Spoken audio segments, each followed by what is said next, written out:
Video lecture number 13, 2.1, Song of the Open Road by the poet Walt Whitman. Hello dear friends and dear students.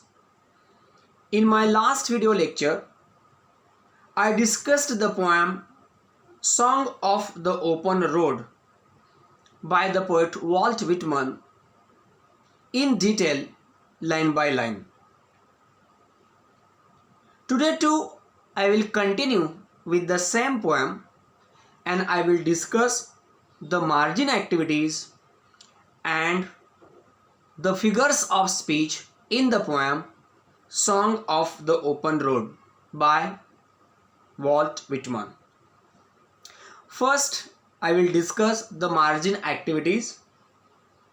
So friends, open your textbook of English and see the margin activities in the blue margin on page number 94.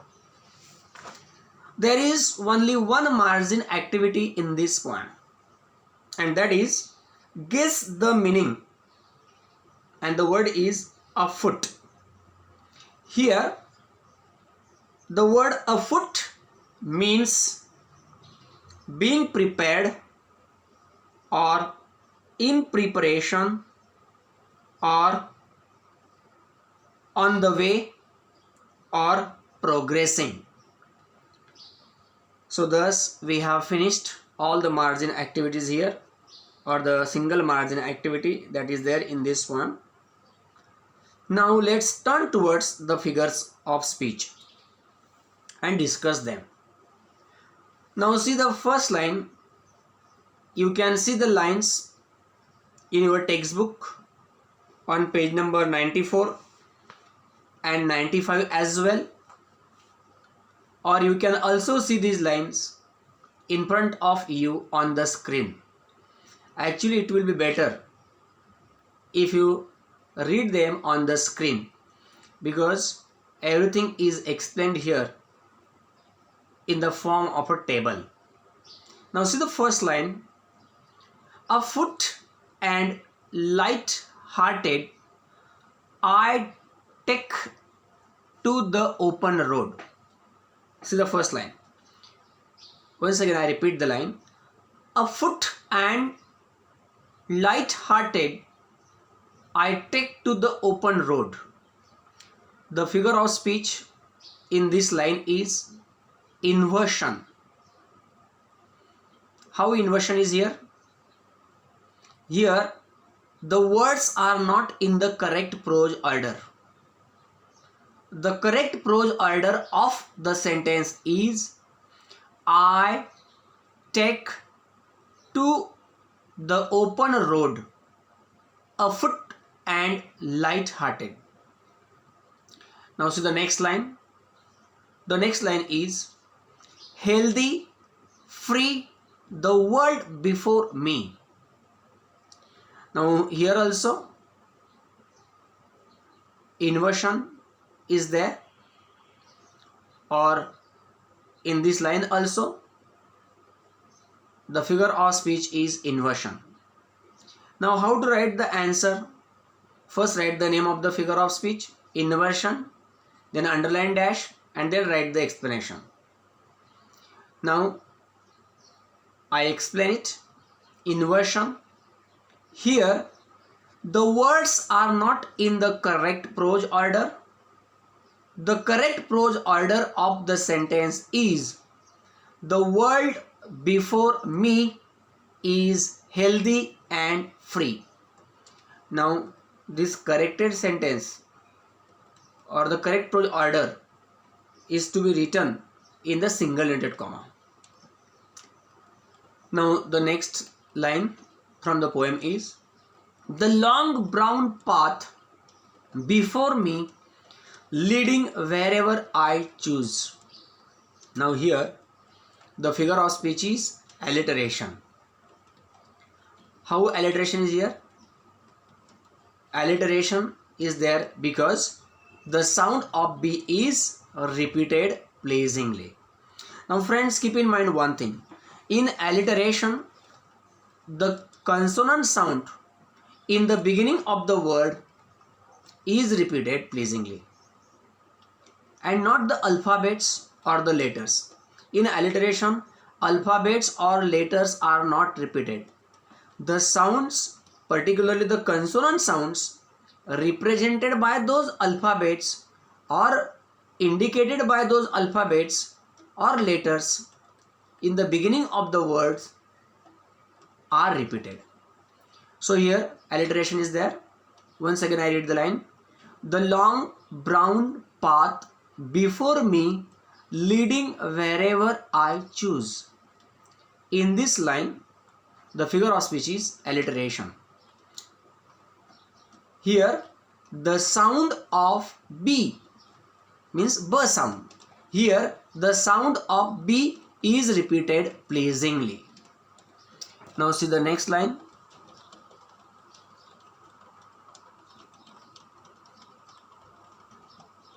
Henceforth I ask not good fortune, I myself am good fortune. In this line, the figure of speech is repetition. Here, the words good fortune are repeated for emphasis. Now see the next line. Henceforth I whimper no more, postpone no more, need nothing. In this line, the figure of speech is climax. So climax, this figure of speech is used here. What is climax? When in the line of the poem, the words or the ideas are arranged in the ascending order of their importance, it is climax. So here in this line, the words or the ideas are arranged in their ascending order of importance. So there is climax. Now see the next line. The next line is, see the next line.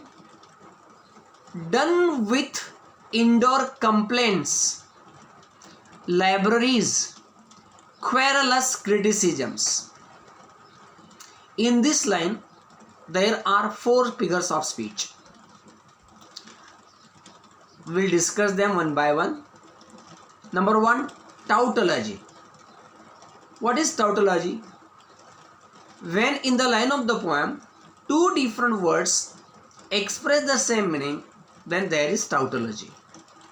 Now here in this line, 2 different words, complaint and querulous, express the same meaning. So there is tautology. Another figure of speech, alliteration.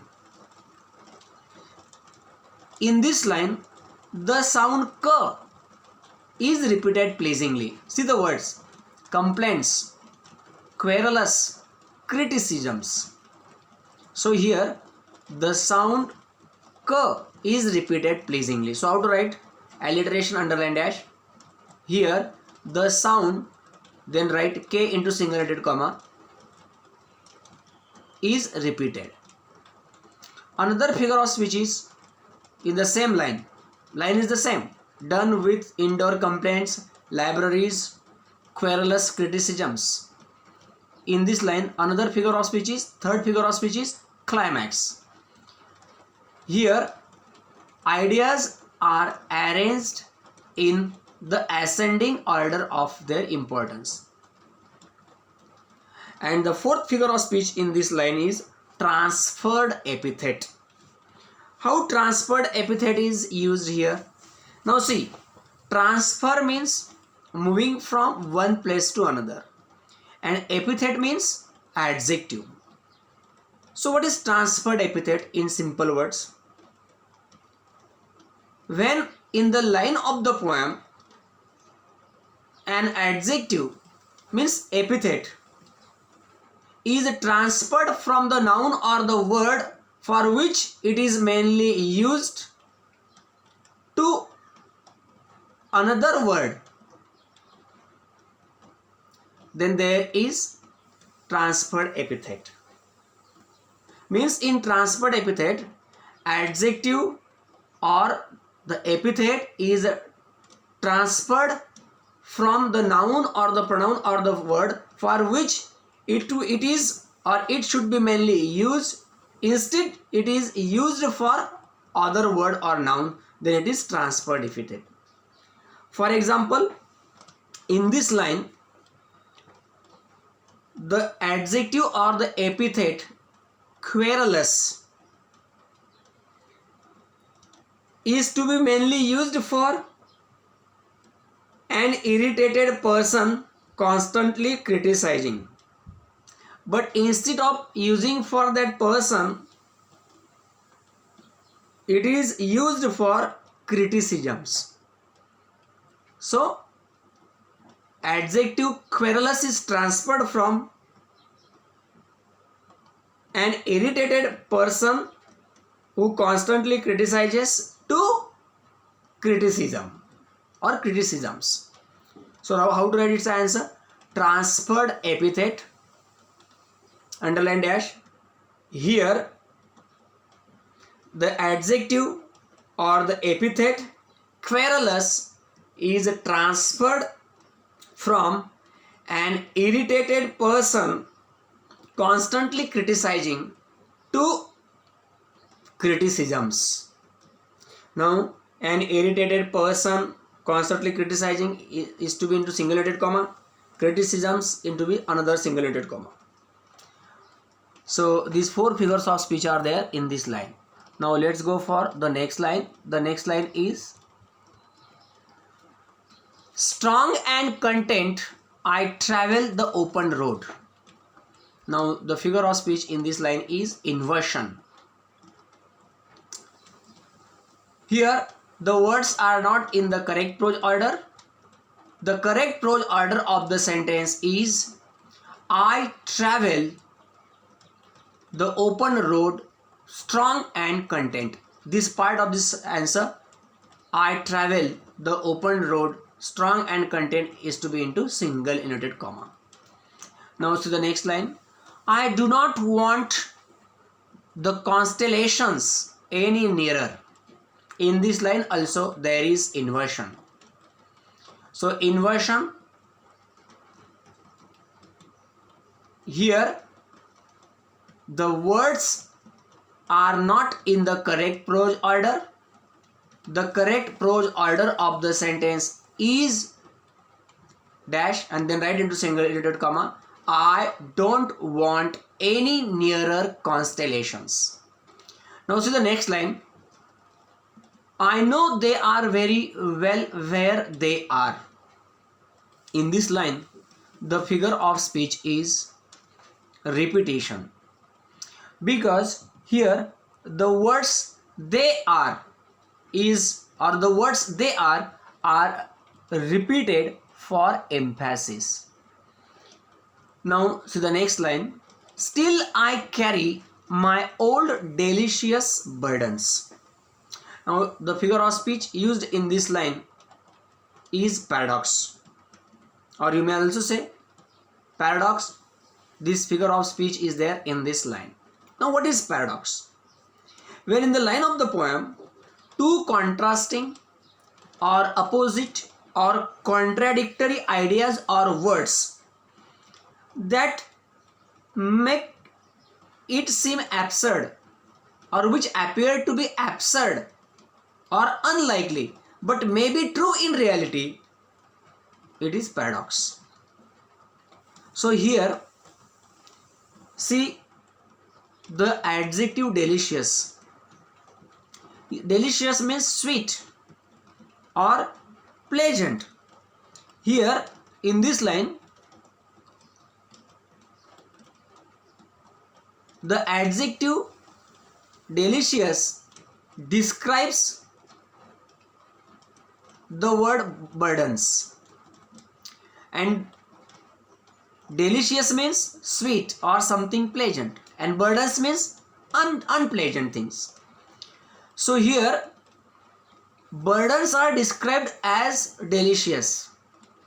Means here, in simple words, unpleasant things are described as a pleasant things. It is absurd because burdens can never be delicious. So it appears to be absurd, but in reality it may happen. So it may be true. And so there is particularly paradox. So a burden cannot be delicious.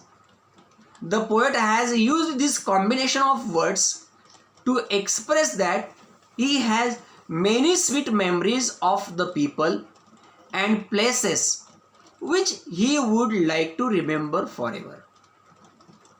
So the reason for using this combination of words is also given. So I explain once again here. Paradox, this figure of speech is here. Here two contrasting or contradictory or opposite ideas that make it seem absurd or that appear to be absurd or unlikely, although it may be true, are used. How? Here burdens are described as delicious. It is absurd. And a burden cannot be delicious. The poet has used this combination of words to express that he has many sweet memories of the people and places which he would like to remember forever. Now, in the same line, there is another figure of speech, and that is metaphor. Now, what is metaphor? Metaphor is an indirect comparison or implicit comparison between two objects or things. So here, how metaphor is there? Here, old sweet memories are indirectly compared to something delicious. Now see the next line. The next line is, I carry them, men and women, I carry them with me wherever I go. In this line, the figure of speech is repetition. How? Here, the words I carry them are repeated for emphasis. Now see the last line. I am filled with them and I will fill them in return. The figure of speech used in this line is repetition. Friends, here repetition is there.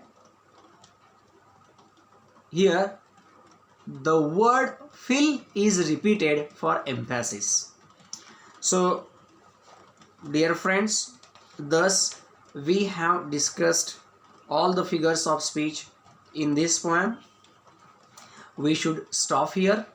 In my next video lecture, I will discuss the activities in the brainstorming section and the poetic appreciation of this poem, Song of the Open Road.